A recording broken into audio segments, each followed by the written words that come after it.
And that was a hard-fought victory. Unicorns of Love have obliterated Gambit.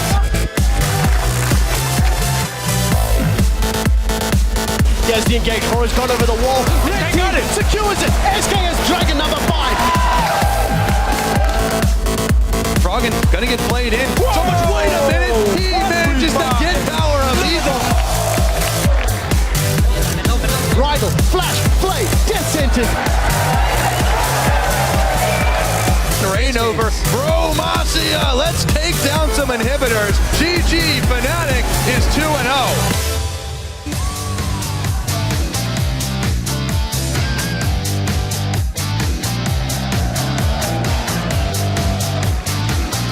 Welcome, ladies and gentlemen, to the second week of the European League Championship Series, coming to you live from our new home here in Berlin, Germany. My name is Trevor Quickshot Henry. Alongside me is none other than Martin Deficio Linger, as we're ready ourselves for the 5 LCS matches on the slate today. Yeah, and last week we saw H2K-Gaming, Giants Gaming, and of course Fnatic kick off the split here with 2-0 and looking very, very strong.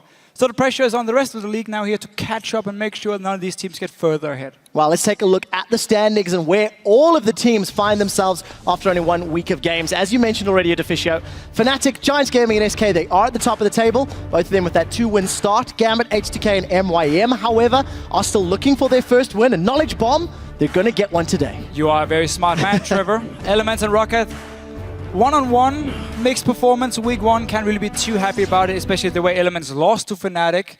Very big difference in coordination and aggression, of course, here, so they really want to step it up this week. Yeah, they do. I want to talk a little bit more about Fnatic, as well as SK and Giants. Yesterday on Primetime League, Shox asked a brilliant question. Who are the pretenders and who are the contenders for the top of the table? You have to think that Giants are flirting with the pretender role a little bit. Fnatic, on the other hand, led by Yellowstar, who was the week 1 MVP.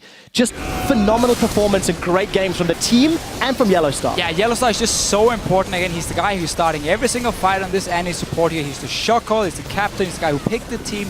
Everything is built around Yellowstar at the moment. So I actually hope to see somebody try and maybe target him a little bit, ban away that Annie here, see if he can play something else, or if he has the same impact on the likes of maybe a Janna. Maybe we'll see him on something like a Leon if Annie's taken away. Could be. On the other side of the spectrum, you're going to look at the bottom of the table teams, Gambit, MeetYourMakers, and H2K. They all started 0-2. There was a lot of expectation and hype for some of the guys.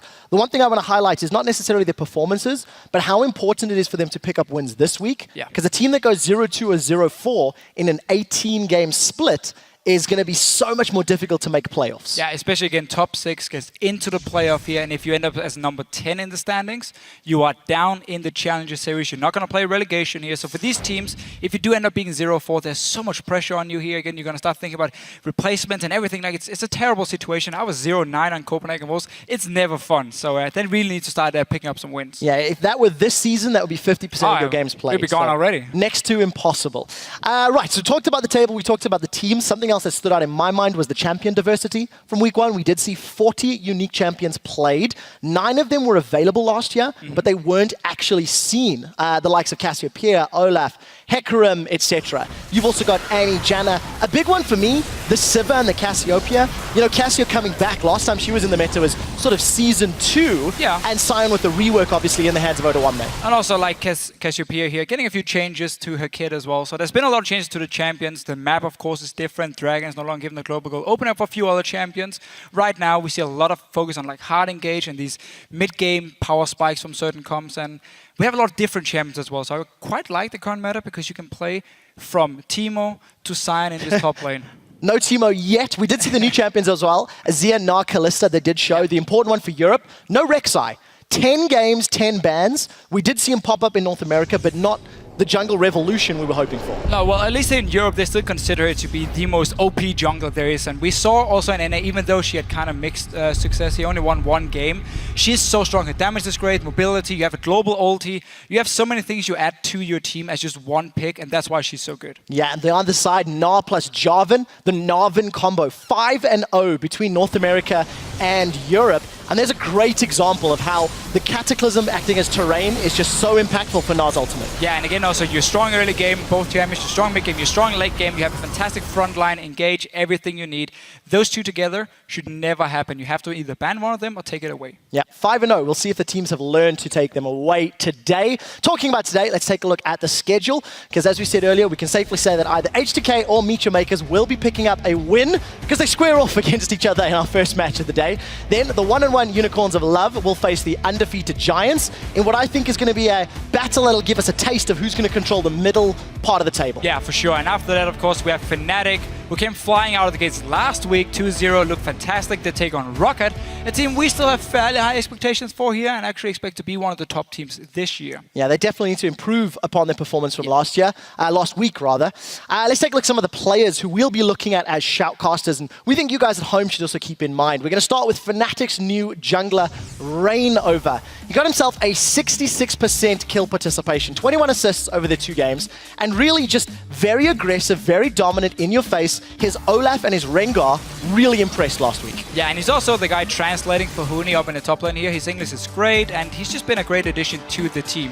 And I'm talking about another Korean who sadly does not really have the best situation in terms of communication, is Rio for H2K. It's not working out so far for him in Europe. His mechanics are still great. We see him, do fairly well in the one-on-one, but he doesn't really add anything to the team game here. And H2K 0-2 already. Gotta find a way to make Rio work. Yeah, we'll have to see if he can get rolling. Somebody who got rolling last week, both games played on Jax, was Werlib, top laner for Giants. He was given basically a freebie in both of the games he was played. I want to see if he can maintain control and maintain the level of performance when teams are not going to give him that much freedom. Unicorns of Love, I think they're going to look to shut him down, either take the Jax away or camp it. They should at least make sure he doesn't have the same kind of impact we have seen beforehand. Now, next player to watch, Freeze. Coming in here as a new AD carry for Copenhagen, was replacing Woolite. He was actually the shining light for them in the first week. He looked very good on Kalista and on Draven, of course, getting these 600 stacks. Completely insane numbers. I want to see if he can keep it up, because there might be a lot more focus on him and on Limited here early on. Yeah, definitely going to be the case. And of course, one last player to look at will be another AD carry. Forgiven, 0 deaths, a 450 GPM over 2 games. Those are some scary good numbers. Yeah, the carry HK-Gaming desperately needed last year. Question is if they deserve it. Ooh, we will find out, I guess, if SK can keep that performance up. Contender or pretender? I'm going to use that line because it was a brilliant one. Contender. Right, of course, keep an eye on the standings to track those roster changes or to scan the schedule for the big matches over the course of the entire spring split. Head over to lolesports.com. And of course, if you haven't already checked out the Fantasy LCS page, you should go do it now, because you still have time to draft and put together your dream team, or if you're very unlucky, a terrible team that doesn't give you any points. And speaking of terrible teams, Trevor, that's a bit loaded. How did it go in week 1? That's a bit loaded. I prefer to ignore. I'd lost really badly, so we'll move on. And we are going to take a closer look at today's game, so let's send it over to the analyst desk where Shox is standing by. Thank you very much, Quickshot. I'm Evie Shox-supporter, joined here at the desk by the Unicorns of Love players, Power of Evil and Visit Chachi, as well as our guest for the week, former jungler for Fnatic and world champion, Lauri Cyanide Hapanen. Well, welcome everyone. Thank you very much for joining me. Lauri, what's it been like not being a pro player for the last couple of months? I'm very much enjoying my retirement. I have a lot of free time to do whatever I want, mostly just streaming and doing YouTube, and there's absolutely no stress, so loving it so far. Talking about stress, these two guys in the Unicorns of Love, you guys had your very first week in the LCS. Power of Evil, how do you reflect on week 1? Great Cinder performance, but Orianna didn't seem that on point. Yeah, I just think that I didn't find my game in the second game against Elements. I had a lot of pressure on me. They tried to dive me nearly the whole game. I didn't find into the game, and obviously I can't deny I had bad Orianna ult. Well, there's always next time, of course. A lot of games left to come. Visit Chachi, yesterday at Primetime League, we got to listen to your comms during a team fight. I gotta say, it was very, very chaotic. I don't know if you heard that clip, but how did that go? Because it seemed like nobody actually had a clear call, but you still made it work. Yeah, I had the pleasure to listen to it as well. It sounded really chaotic listening back to it, but during the game we are so focused that we actually understand the calls. And if everyone just calls their summoners or anything like that, we know what to do in a team fight. Yeah, and you actually won that team fight impressively and that game, so it definitely works. Cyanide, looking back at last week, what for you was the most impressive performance and why? I think it must be Fnatic. Like, they have all these new members going in. Still, their team play was fantastic. And they have the language barrier. It didn't seem to bother them one bit. So I'd say Fnatic with the aggressive playstyle. All right, you guys, after having played your first game and seeing the first teams, where do you think you can end up in the standings realistically in your first split, Power? I think we can reach top 5. It depends on the next weeks. I think we will still try to find ourselves in the LCS and try to improve as good as we can and hopefully hit top 5. Finally, you're up against Giants here in your first game of the day, and Werlib has been so strong for that team. Vizicachi, how do you think that's going to play out? We will definitely look to give him less opportunities to shine on the top lane. So I think we will be able to handle him. All right, we will see that. Now we're going to turn to you guys at home. Hop on Twitter and tell us what champion pick surprised you the most in week 1 and why. Cyanide.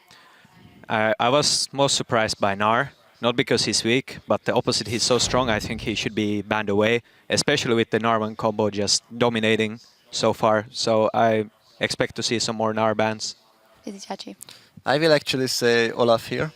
I didn't really expect to see any Olafs during the first week, and yet there were like several players bringing him in with quite successful games as well. Well, I would agree that Olaf is quite surprising. Reignover played a fantastic Olaf, and I just think in general he's really strong. And I would just add the Cassiopeia, which is in this new patch pretty strong and pretty scary, so I can imagine there will be more bans on her. Yeah, incredibly scary indeed. Remember to send your responses to @LOLesports and use that hashtag LCS to stay in the conversation throughout the day. Now let's get into our first matchup of the day, H2K versus MeetYourMakers. Both teams looking for their first win of the year. Only one will find it today. Starting off with H2K last week, 0-2, losing to Fnatic and the Copenhagen Wolves, and especially that game versus the Copenhagen Wolves, Lauri, they started off so strong and they just couldn't keep that going. Yeah, I think H2K had some problems with their wave control. Like they were trying to force Baron when their lanes were getting pushed, and they really didn't get anything from it.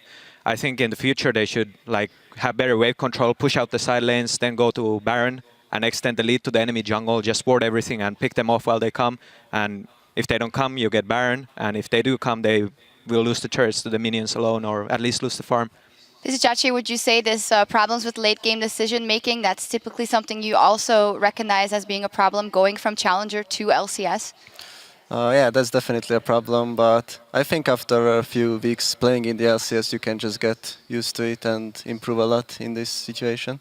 All right, let's actually take a look at the lineup for H2K on the blue side. In the top lane, Odowamne. In the jungle, Lulex. In the mid lane, Ryu. At AD, Hjarnan. Support, Voidal. And their coach, of course, is Prowly. We touched already on the game and the late game decision making for them coming in, maybe focusing a little bit on individual performances. Ryu coming in as the new mid laner for that team. He statistically was down about 2.5 CS at 10 minutes on average last week, 15 by 20 minutes.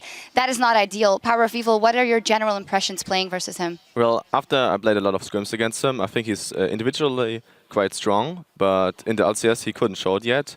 I would say that he has a lot of potential to show it in the next weeks, and I think he will be good. Yeah, he will be good. What would be the main thing for them to change coming into this week, Cyanide, for H2K?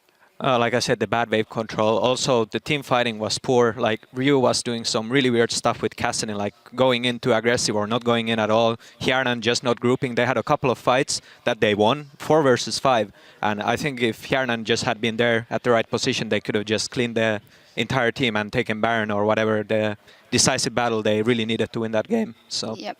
Turning to the red side of the rift, their opponents are MeetYourMakers. Let's take a look at their lineup. In the top lane, Mimer. In the jungle, Horo. At mid, Blazer. At AD, Mr. Owls. Support, Nisbet. And their coach, of course, Yamato Cannon. 0-2 the first week versus HK-Gaming and Giants. They did have Blazer coming in there basically the day before the LCS started, so that must have been hard for them.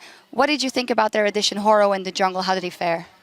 Well, when he was playing Olaf, he was very unimpressive, invisible really, but with Lee Sin he did a really great game, keeping his team in the game. Even when bot lane got completely decimated 2 versus 2, because of Horo they managed to get some lead in the top lane, and that he was the only reason why they didn't just FF at 20. Another person that we were keeping our eyes on was Mimer for MYM in that top lane. He had grown into this fantastic top laner who could carry the team. He didn't quite get going. And actually our featured matchup for the day is Mimer versus Odowamne in that top lane. Vizicachi, if you had to grade both of the top laners, how do you think that will play out? It really depends on their mindset, actually. Mimer was really solid last year in the LCS, so if he can just go back to that performance, he will be totally fine against Odoamne, who is a very aggressive player. So it really depends on how he approaches the game. For example, against Fnatic, he played Irelia and went really, really deep for Feb even a lot of times. So he needs to focus more on the game, and then he can maybe beat Beimer as well. All right, we will see how that one plays out. Thank you very much for joining us. And with the stage set, it's time to send it over to the caster desk as the teams load up for Champ Select. Thank you very much, Sharks, and congratulations to Unicorns of Love for a strong opening week. I'm looking forward to seeing them play later. Before we get to their game, let's remind us, everybody, it is H2K versus MeetYourMakers. We were talking about something earlier today, how MeetYourMakers are in such a difficult position. They're a team that lost their mid laner, lost arguably their star player 1 day before the spring split started. They were scrambling to find a sub. They had 1 day of practice, no practice time really, with Blizzard. And now at least they've had a week to play. But again, this is the most difficult situation any team can find themselves in. Yeah, so basically what they're doing now is you're trying to find synergy, you're trying to find the right champions for your new mid laner and for everyone involved here. Remember also Nisbet and Horo are new guys on this team here. They came in during the off season. So there's so many things they have to figure out. And that's what every single team will do the weeks leading up to the LCS, where they don't have to worry about losing important matches. And now MWM has to do it while going on stage here. I was talking to them before the game. They don't really feel too confident. It's more like, hey, we're going to just go in and do our best, see what happens. We know we are in a horrible situation, and we just got to make the best out of it. Yeah, it's such a difficult place to be in if you are a member of MeetYourMakers, considering all the changes, considering they lost Impaler in the off-season, and Mr. R's got that additional support to play with. The other side, H2K, in a sort of similar position, they lost Febiven to Fnatic, replaced him with Ryu, and they haven't looked as dominant. We'll see how these teams start to stabilize as we are into picks and bans for game 1 here of week 2. H2K on the blue side against MYM. There's that Gnar that everybody's been talking about, taken off the table instantly from H2K. Yeah, and last week MYM, they picked Ari early for Blazer in 2 games. Really wanted to make sure he had a comfort pick for himself. I don't think H2K wants to actually ban it away because he wasn't that scary on it. But if MYM has to pick it early again, you are going to give up a power pick here. We always talk about Gnar, we talk about Java and Lissandra, all these very, very strong picks here just to try and get a pick for Blizzard in this mid lane, which is a problem for MYM. It really is. I'm glad you mentioned that, though, because of the fact that Blizzard's Ari at least was better in game 2 than it was in game 1. Game 1, he was still trying to make plays, but missing those crucial charms and engages. At least he got some confidence after another game under his belt. So Azir, Zed, and Rek'Sai off the table. That is 11 out of 11 games. No European jungler, or Korean jungler in this case, has been able to play Rek'Sai in the EU LCS. No, and I actually think she's going to remain banned throughout the day. When you talk to the teams, they don't seem to have changed their mind on her, even though NA had some mixed performances on Rek'Sai. But for now, again, we always talk about all these power picks. Jarvan is going to be left open, but because Gnar is already banned away, you don't care too much about him. He's still considered the strongest jungler open with Lee Sin and Rek'Sai. So H2K could set up for first pick here due to the Lee Sin ban coming in against Horo. Yeah, definitely a possibility for H2K. Interesting to see them banning out that Lee Sin, because it could have been a consideration for first pick, considering how many games of Lee Sin Lulex has actually played. Yeah, and it's actually been banned against him. Yes, in countless the game times. Yesterday, or sorry, last week as well. But Prolly and company here, the coach, of course. Let's see what they want to first pick. I mean, again, Janna would be open as the #1 support if you want her. Jarvan, because of the 2 jungle bans coming in. And obviously, Lissandra, Kassadin. We saw Kassadin first picked a few times. There's so many strong picks up in the air, so MYM will be able to get 2 of them. I really like the shot at the moment because you can see how involved the discussion is with Prolly. We've heard from multiple sources that during the pick and ban phase, part of the reason H2K takes such a long time is because of Prolly's input, because of his, decision making and team comping. So much info. Oh, everyone's got a notebook now, so I'm not impressed by that. Not that big of a notebook. Oh, not that big. It's the size that matters. Let's see if it works out, because last week that Sion top did not. Gotta call it out. It worked in the early game, but H2K ran out of steam. And with 3 seconds left on the clock, it is the Jarvan. It was anticipated, but you have to wonder, what else have they talked about? Is this Ari? Is this Lissandra? What does Yamato Cannon and MYM want? So what you're doing in this situation for H2K, because again, there's so many power picks open, is you value, okay, how how much do we think Jarvan can do compared to, let's say, if they got Kassadin and a Sivir or Janna being locked in here? Would it be worth it for us to get the #1 jungle pick? But simply due to them banning Lee Sin and Rek'Sai, and because there are more picks open again, Annie now was very, very strong last week. I think H2K made a good decision of picking the Jarvan. And obviously MYM getting Kassadin. Still not... So the thing, Kassadin, we saw him whenever he was blind pick. He was actually going to get in trouble because people would pick 2 lanes that were strong against him. He couldn't really go anywhere, and he was just forced to give up a lot of CS in this laning phase here. But normally, if you get a fairly standard AP versus AP lane like Kassadin against maybe Alessandro, he can actually farm fairly well in his decent enough matchups. So after talking about the notebooks, Yamato Cannon with a brief shout out to his mummy. Hi, Yamato Cannon's mummy.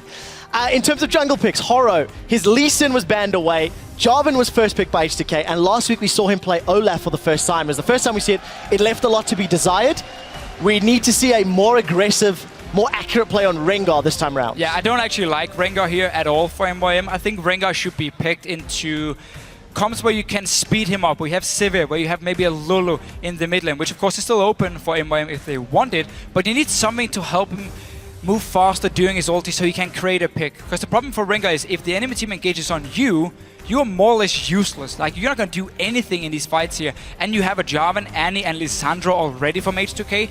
They're going to start fights against you over and over and over, which means the Rengar pick suddenly won't do anything. And also the reason here H2K can lock in that Lulu, get all the speed ups, take it away from MYM and the potential Rengar combo. Well, we'll have to see how MeetYourMakers handle themselves. H2K have got that incredibly aggressive, in-your-face, mobile team comp. Almost everybody with some form of speed boost or gap closer, with the exception of that Annie. And Kassadin's going to take a long time to hit a power spike. MeetYourMakers have got to be very careful not to pick another late game, what we assume top laner.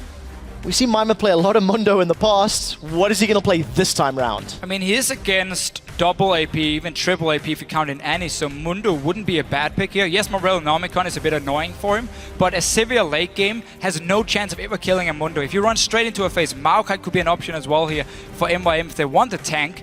Could, of course, end up lacking a little bit of damage if they constantly get engaged on in the late game where Graves falls off a little bit. And I'm super glad you mentioned that. Just to remind all of our viewers at home, we are on patch 5.1 with Maokai enabled, as well as the Zrot or the ZZ Rot portal. They are on this week, so we'll see if anyone wants to run them. MeetYourMakers decide to go with a damaged top laner. It will be Rumble, in addition to Kassadin, Rengar, Graves, and Thresh. So very aggressive comps actually from both sides. Yeah, like we saw last week, a lot of team fighting comps from pretty much every single team here in Europe, and it seems to be the go-to thing. Split pushing has died out a little bit. It's all about these 5 versus 5 here, around the Dragon, around the Baron.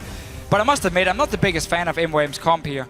The problem for Rumble, again, is a bit the same as with the Rengar here, is H2K has so much CC, so much hard engage on you, that as long as Rumble doesn't get down a perfect ulti in a choke point that basically stops H2K from running in, then he's gonna die instantly. Rengar's gonna fall with him as well. And suddenly it's all about Blizzard on this Kassadin here to try and clean up everything. H2K just have such a strong comp. You have the tank, the Jarvan in the front line, you have Lulu to assist him, utility from her as well. Sivir, of course, speeding up. We see this Sivir Annie combo every single time. You have great engage, you have disengage, you have good late game as well. I really, really like the comp here from H2K. Oh, really? I couldn't tell. I couldn't tell. So, Deficio obviously feels H2K have got the advantage in this setup.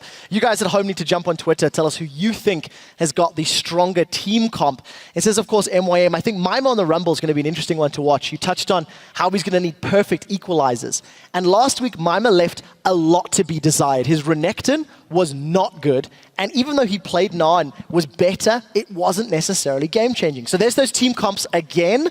Remember, hashtag H2K win if you agree with Deficio, or hashtag MYM win if you believe in the underdogs. Ladies and gentlemen, we are loading onto the Rift for Game 1 here in Week 2. H2K versus MeetYourMakers.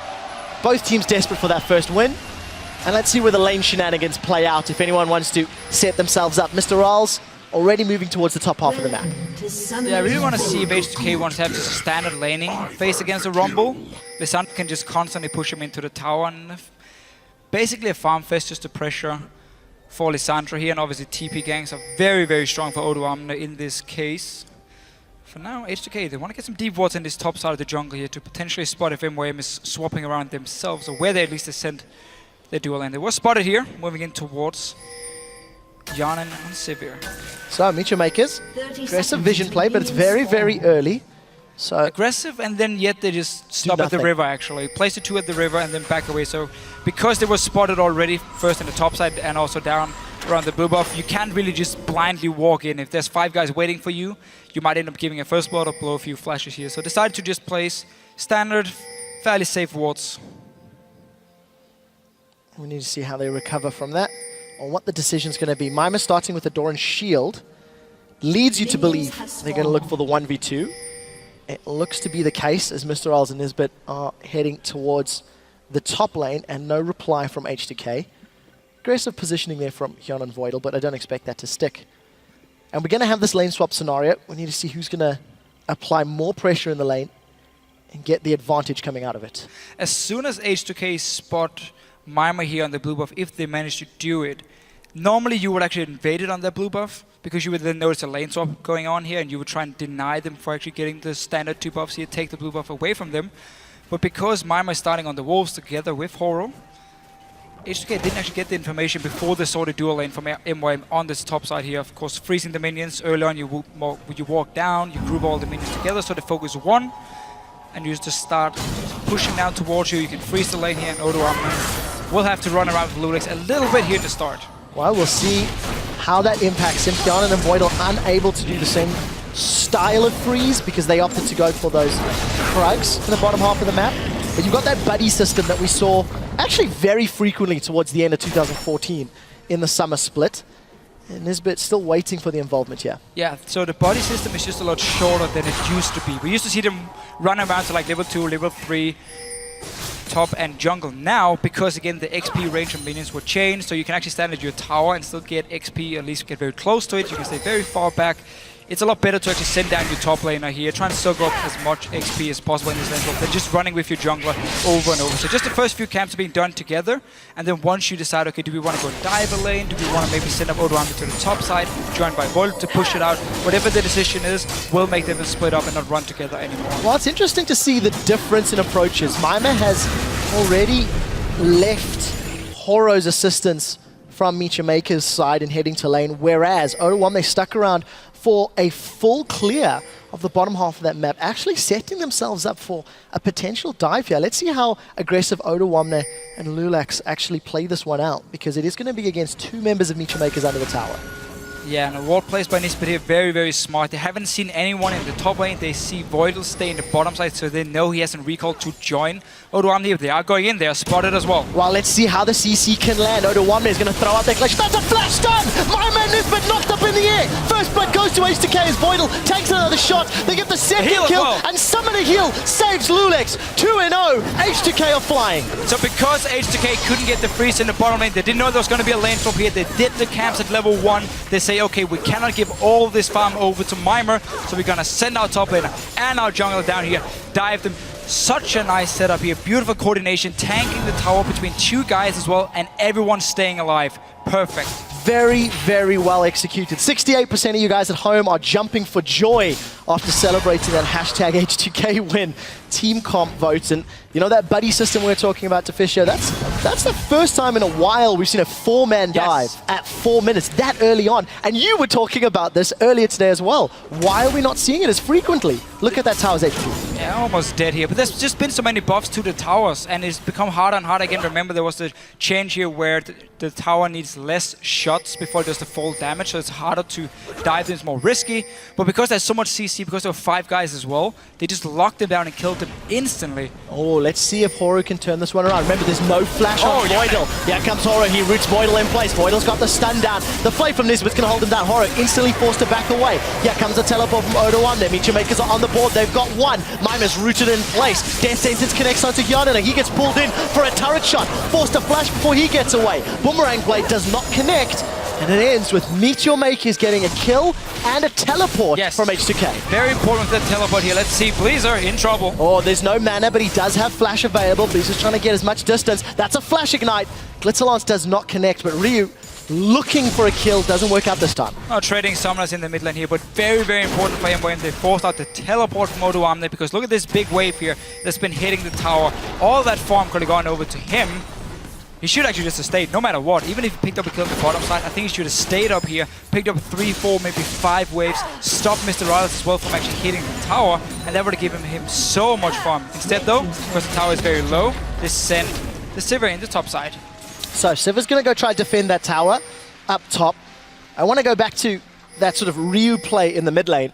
Lulu against Cassidy could end up being a fairly passive lane one-on-one, but Ryu is one of our players to watch, and not for the best reasons. This is a guy who's got experience with Millennium, with Roccat, and with H2K as a mid laner. And truthfully, with none of them has he really lived up to the expectations. I mean, this is a guy that was in a LAN final against Faker over in Korea a while ago, let's be fair, but still, and he's not really demonstrated that skill level. No, but as Power of Evil said on the analyst desk, when he plays against Rio, he realizes this is a good player, good mechanics, he's solid in the laning phase. The problem comes again when in terms of communication, synergy with his team here. That's where we see all the problems for Rio on every single team he plays on in Europe. He doesn't have a translator like Huni has over on Fnatic in Reignover. So he's left all alone at the moment. Lulex managed to get a pink wall, might smack the Scuttler around a little bit here, get the 80 gold. Again, this is what we see from junglers a lot on 5.1. You do the Scuttler as part of your rotation because it gives you 80 gold, 50 from the Scuttler, 30 of course from your upgraded jungle item. Yeah, and what we've definitely seen from week 1, junglers in the early game that have got control of both crabs really accelerate their item growth. They get to that 1, 2, 3 item breakpoint, several minutes earlier at times. You see Lulex, he's sniffing around, trying to find an opportunity. And we'll see if he can get a knock-up. Remember, there's no flash on Blizzard, but he does have that ripple. Yeah, and H2K has really won out in this lane so here because of the dive in the bottom lane. They couldn't freeze the wave, decided to go for an aggressive one, and it paid off for them. And Rales was freezing the top lane, once started pushing it down towards the tower. By that time, we could actually have Yarnan and Void, which just switched to the top side. Tower was already gone in the bottom lane, and overall, tower kills, farm as well. Very, very good start by H2K. I mean, look at Odoamne compared to Mimer.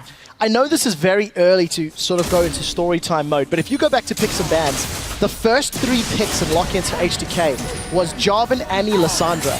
And if you look at that early game, the jungle clearing and the tower dive, I don't think it's too far to imply that that was a strategy that H2K had decided on the full jungle clear, on the level 4 tower dive, and they got 2 kills out of it. It was perfectly executed and perfectly thought out.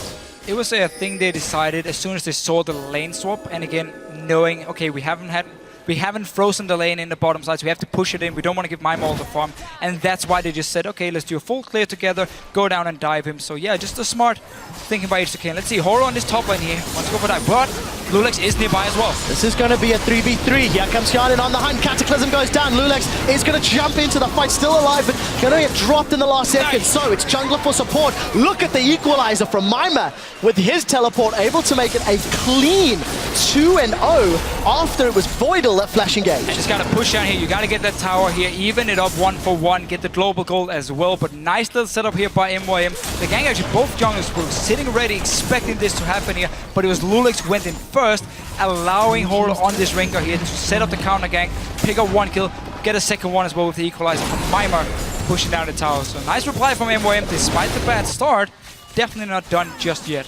Well, there's the replay of the engage, sort of the supports toying with each other.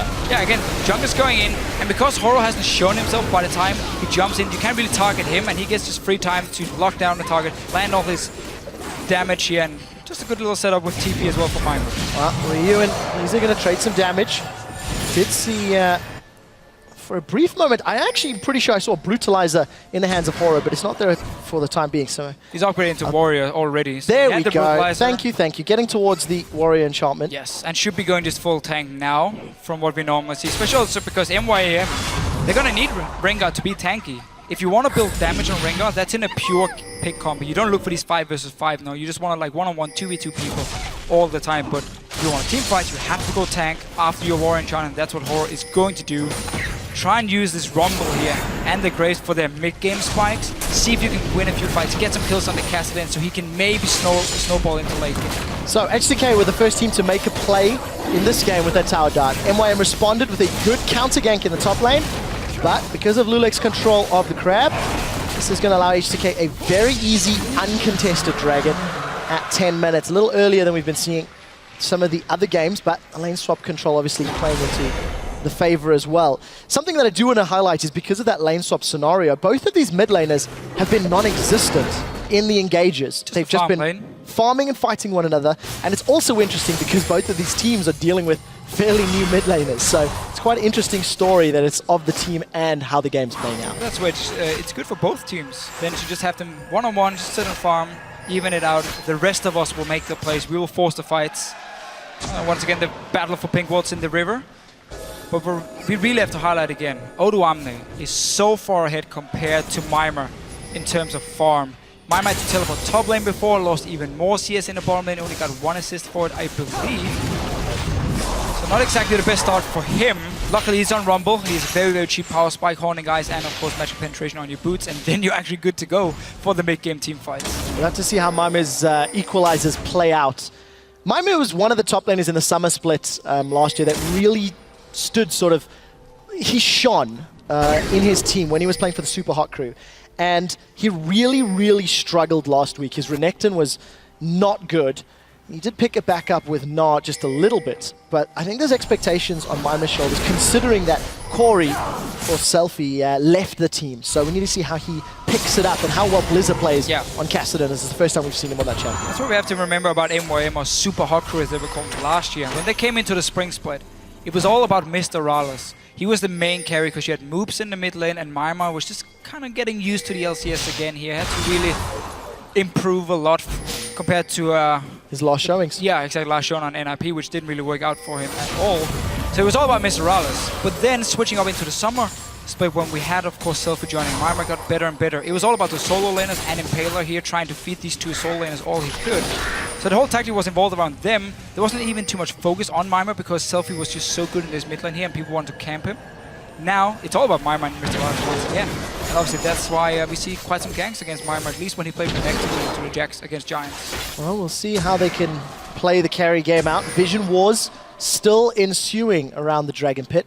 MeetYourMakers have closed that gold gap. They were around 1,500 down about 5 minutes ago. They've closed that to about 600 gold.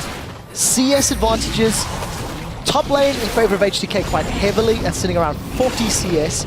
And in advantage of MeetYourMakers AD carry, which is closer to about 30. And that's obviously just a testament of how those lane swaps have played out. So you see if Odoamne can make up for the weakness of Kianan, and the exact opposite for MeetYourMakers, Mr. Rolls, the man on your screen, he needs to step up and try to help out Mimir. Good equalizer will go a long way to making that work. So Dragon went down around 10:20, 10:30. It'll be up in about 3 or so minutes, roughly. And I expect MeetYourMakers with a Rengar, with a Rumble, to look for an engage, but we'll see if they feel the same.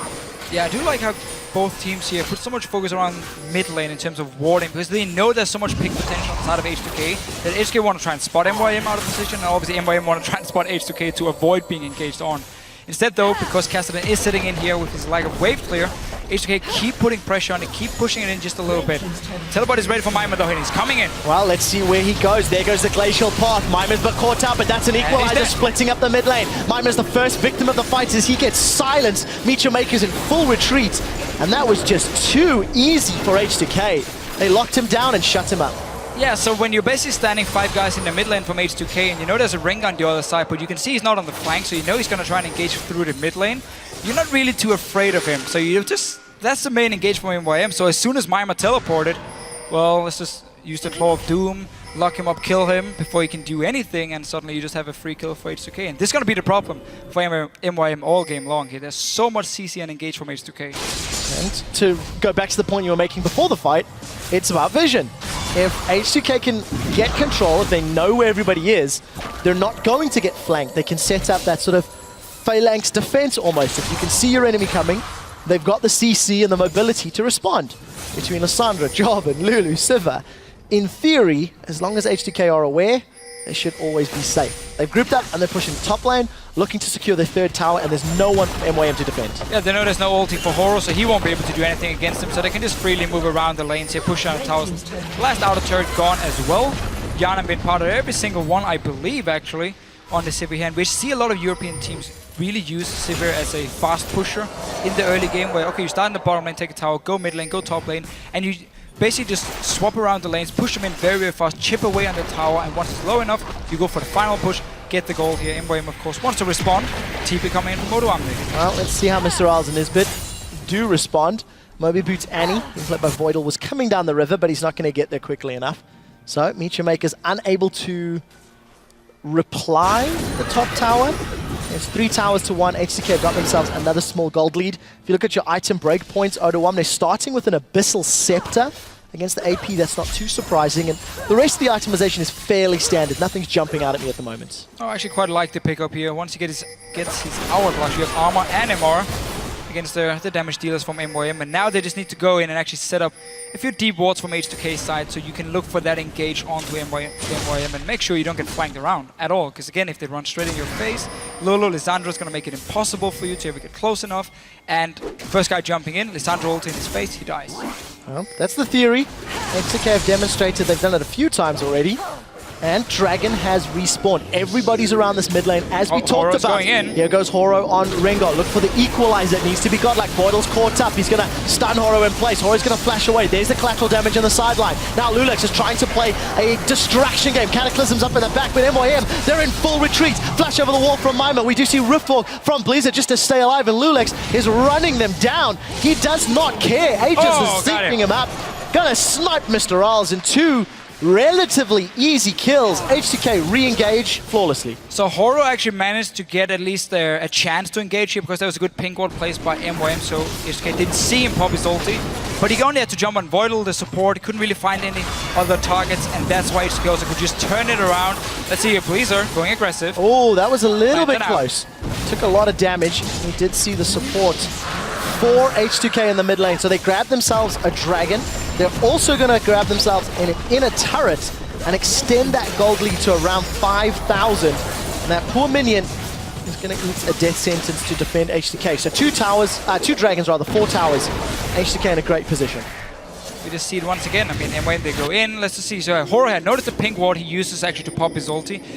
Finds out Voidal and Ryu. Goes on Voidal in the very end, but Jan is down here on the bottom side. He wasn't going to be the target. O2 as well. Mr. Rod is actually caught out of position, so they can get him very low.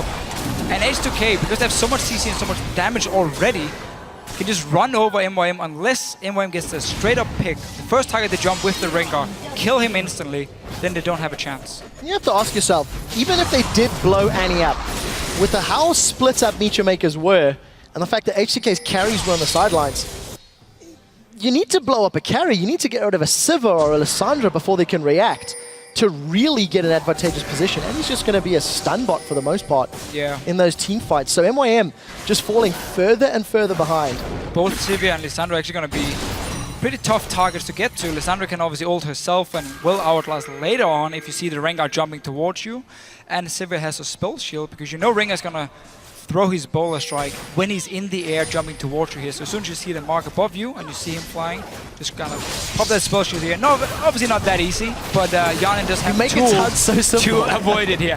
And if someone gets caught out, you have Ryu with the wild growth here, with his shield, to make sure you don't actually die. Really like the itemization from H2K. You've got that very early locket from Lulex, that Abyssal Scepter that O2 Lissandra is setting on for a little while. And just really going to help survive the damage dealers of MYM. Yes, Mr. Isles has got himself an eye edge in the Zeal, but he's not really been impactful because he hasn't had the time to stand an auto attack. MYM's comp is really going to be looking to use his collateral damage to blow somebody up, and even in that case, it still wasn't enough to kill Voidal's Annie. Yeah, and he has to be very careful because when you build all this magic resistance here, it means for H2K they can actually focus Mr. Isles, because if you kill him first, there's no physical damage left. Because we don't really count Horo here on Rengar once he's already used his ulti, in terms of the damage he can do in a straight up fight. So it just simply means target up Mr. Isles, make it impossible for him to do anything in these fights here, because Jarvan is going to jump in, Sandra's going to go for him, and then you don't have to care about these 2 AP champions with all this early magic resist. So let's take a look at how MeetYourMakers try to defend this one out. H2K last week against the Copenhagen Wolves had a commanding lead, and they managed to botch that game and give up a win. against the Wolves. They need to make sure they can close the game out. We do see MeetYourMakers. They're grouped up in the mid lane. They've got no minions to play with, though. Anuano's going to stick Blizzard down. Now they've caught him up. He's knocked up. He's down. Blizzard's out. Now Horo jumps on top of Lulex. Lulex will be the next victim of the fight as Mima is going to overheat. It's not going to matter. Box comes up from Nisbet and Voidal is dancing around the outskirts. It ends up being a 3-for-1. And MeetYourMakers just stuck around in the mid lane too long. They get punished for it. It almost seemed like H2K actually didn't want to fight here. Odoamne with his claw pretty far back and was like, okay, Kassadin is here, I'm gonna try and lock him down. And then of course chain CC, beautifully done once again.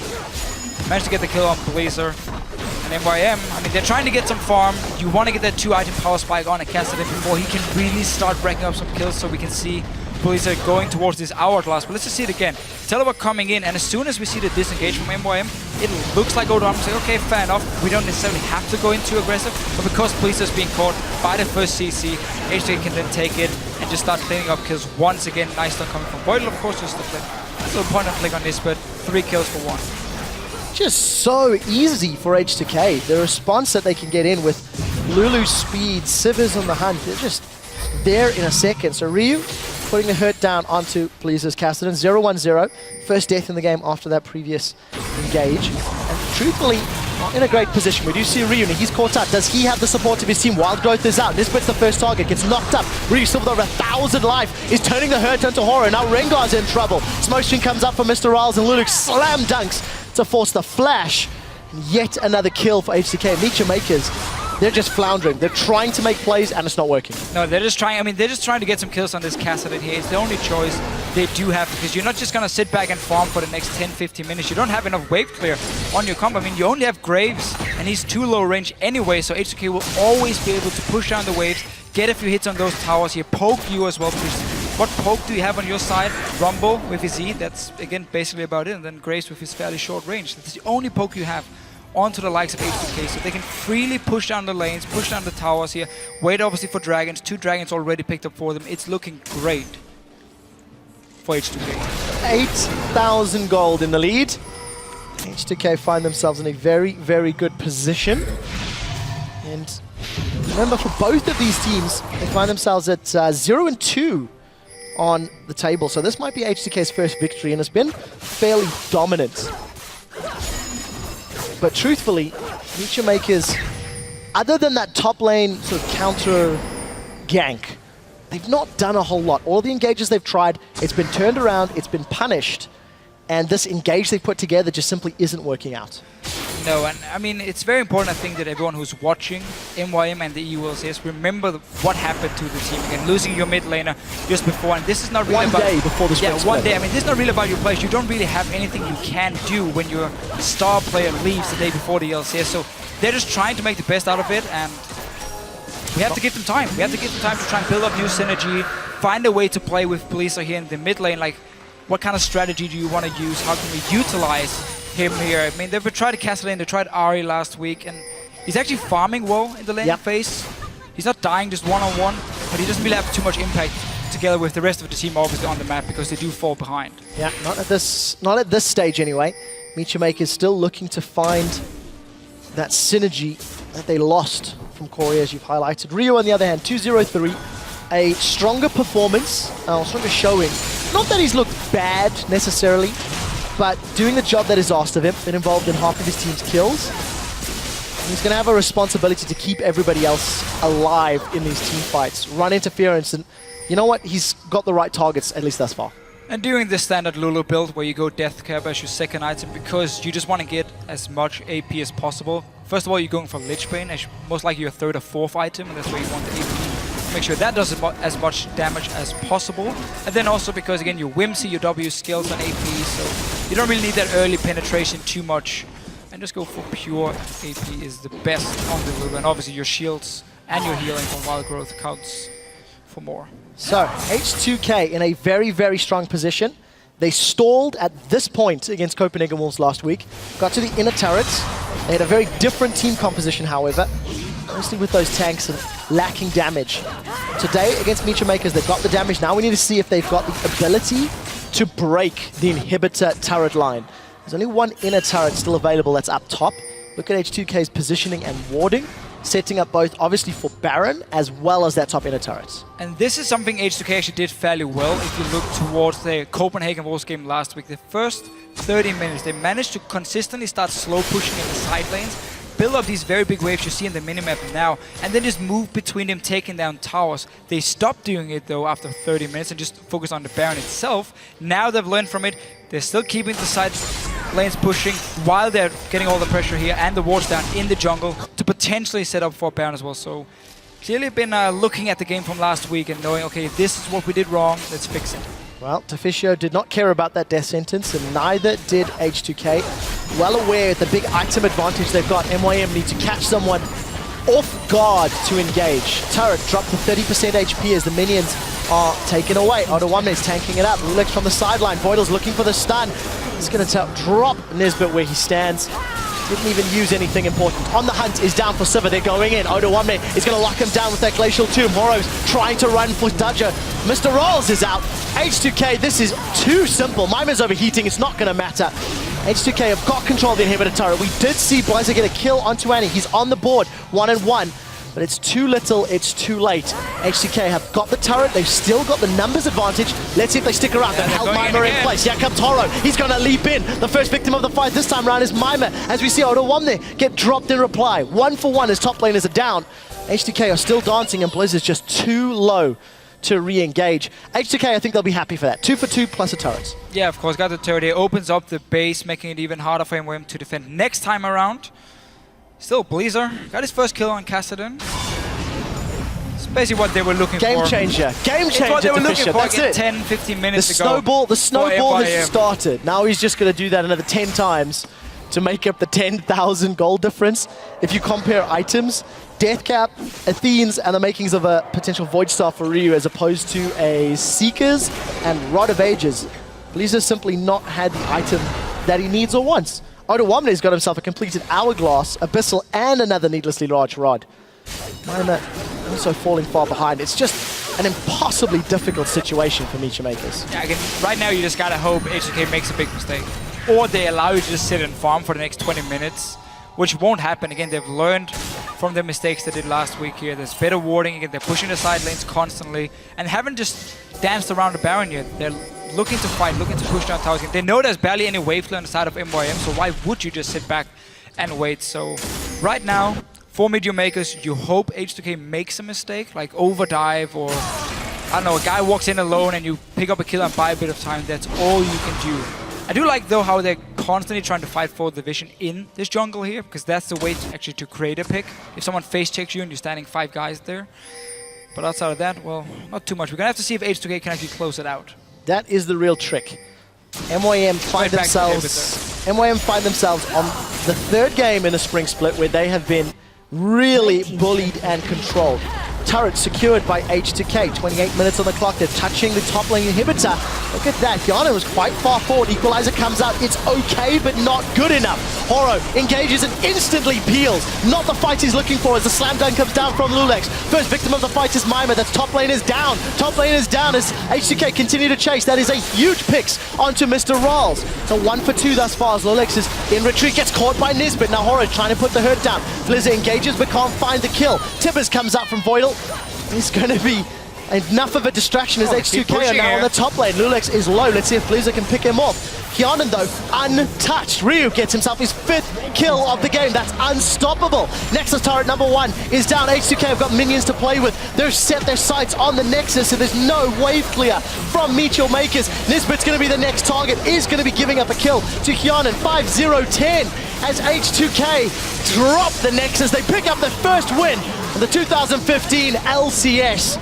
Dominating victory for H2K and a good turnaround from week 1. And this first pick Jarvan here for Lulex really worked out for him. 7-2-10. He had all the early kills, by the way. He got double kill from the first dive in the bottom lane, and he was just looking fantastic here, making sure every single lane got fed. It just feels like H2K had a much better strategic plan coming into this game. Their picks and bans worked out. Their execution, the way they read the lane swap, worked out. And every advantage that they had garnered for themselves in the early game continue to the mid and late game, and a convincing end as well. Just a great team comp here. So much synergy between all of the champions here, where on the side of MYM, it seemed more like they were just picking comfort picks, especially the Rengar coming in from Horror.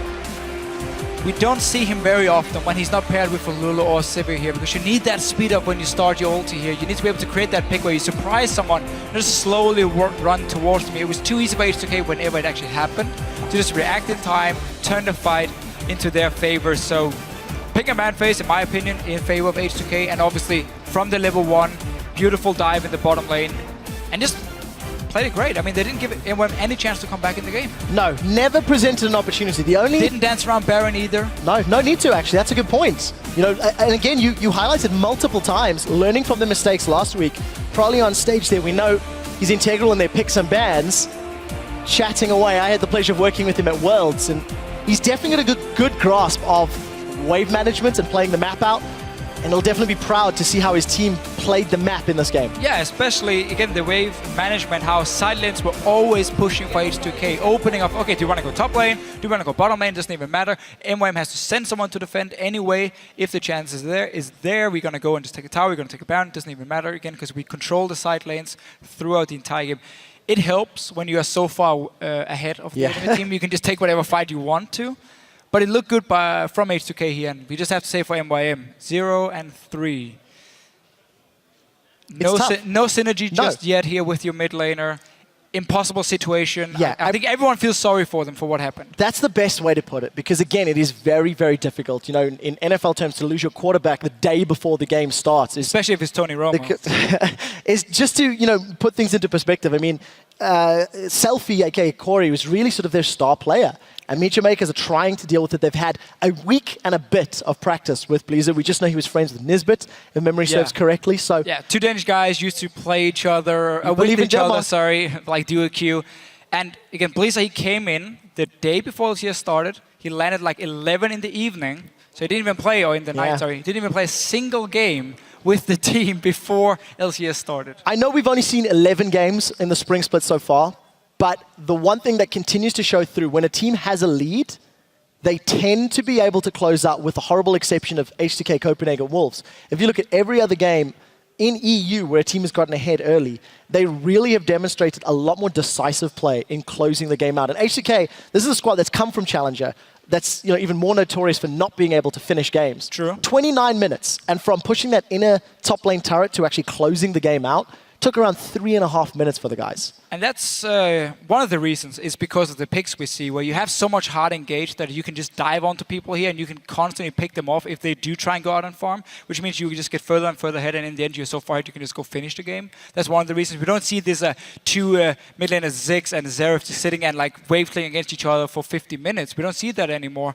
And at the same time, Graves is being played so much in Europe. If he falls behind, again, your lack of proper wave clear to clear the entire wave, it will hurt you. Castellan obviously coming in as well. Once you fall behind, you cannot defend your turrets, meaning it's easy for H2K to just push it down, finish the game in time as well. So H2K definitely demonstrating growth from week 1 to week 2. They now found themselves 1 and 2. Confident start. I think I'm very interested to see how they handle themselves, how they continue to grow, because this was a team that was very highly touted, very highly respected coming into the LCS, despite the fact that they lost Febivin.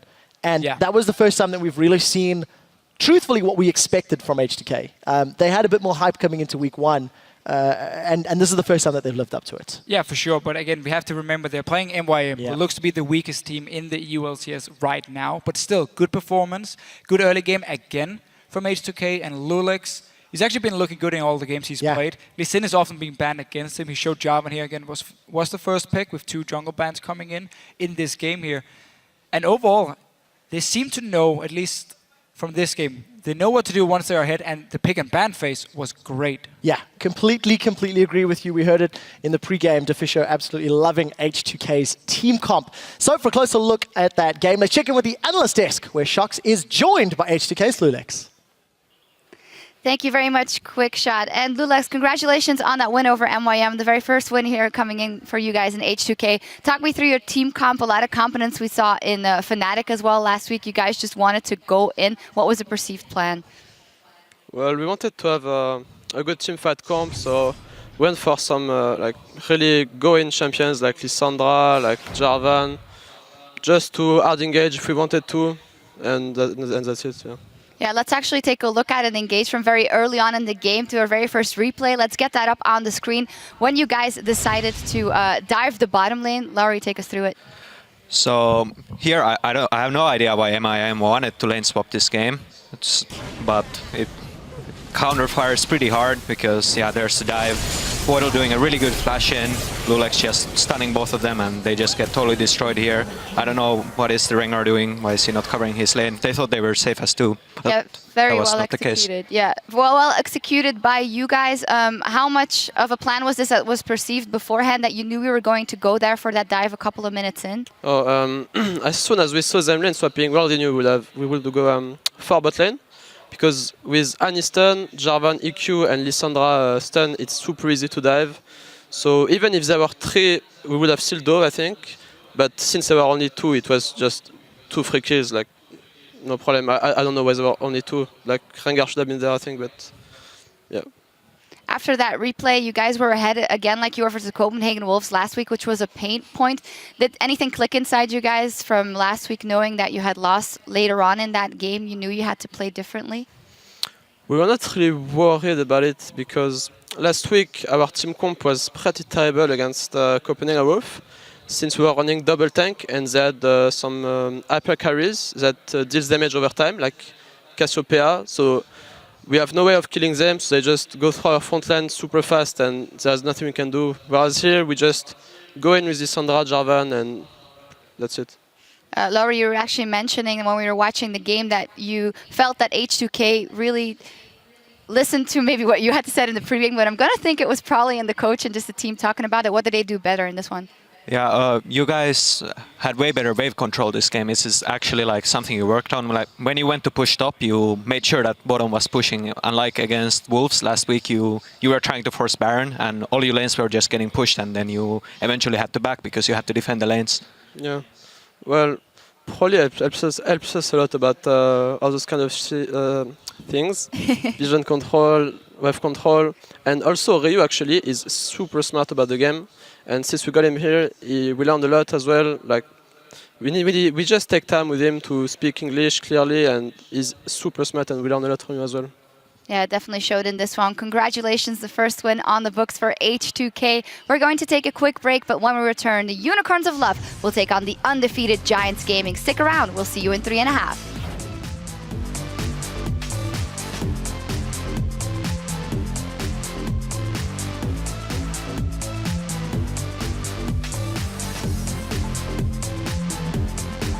Welcome, ladies and gentlemen, to the second week of the European League Championship Series. That's a flash stun! My man Nisbet knocked up in the air. First blood goes to H2K as Voidal takes another shot. Onuanu's going to stick Blizer down. Now they've caught him up. He's knocked up. He's down. Blizer's out. Now Horo jumps on top of Lulex. Lulex will be the next victim of the fight. It's not the fight he's looking for as the slam dunk comes down from Lulex. First victim of the fight is Mima. That's top lane is down. Top lane is down as H2K continue to chase. They pick up their first win on the 2015 LCS.